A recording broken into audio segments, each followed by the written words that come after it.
Здравствуйте, уважаемые телезрители, уважаемые слушатели радио, нового радио. С вами фокусник-иллюзионист Максут Ажанов. Итак, у меня две вот такие вот обыкновенные листочки, которые она же уже проверила и убедилась, что никаких секретов здесь нету совершенно. Нету.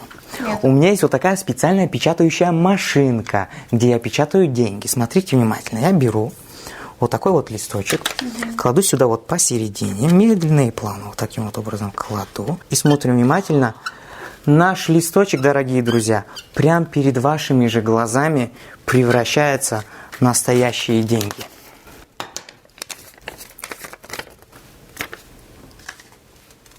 Идем дальше. Кладу я следующий листочек. Смотрите внимательно.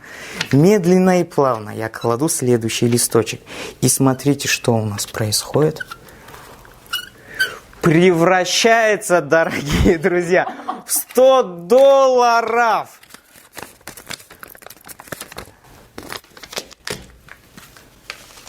Аплодисменты, да, наверное?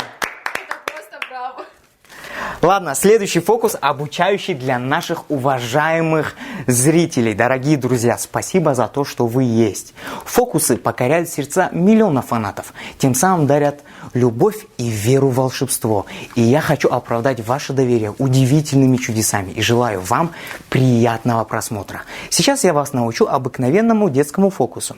Смотрите внимательно, я беру этот маркер в правую руку, сжимаю в кулак крепко-крепко. После этого я обхватываю правую руку левой рукой и начинаю медленно разжимать пальцы. Что видите, наш маркер не выпадает. Показываем правую руку, показываем левую руку. Можете проверить, что никакого клея там не было. Нет. Ладно, я же вам обещал раскрыть секрет, правильно? Когда я беру этот маркер в правую руку, обхватываю правую руку левой рукой и разжимаю, она не выпадает. Но если я повернусь другим боком, то вы увидите, что данный маркер я придерживаю указательным пальцем. Это вам как раз на будущее можете тренировать и показывать своим друзьям и близким. Спасибо большое. Новое радио.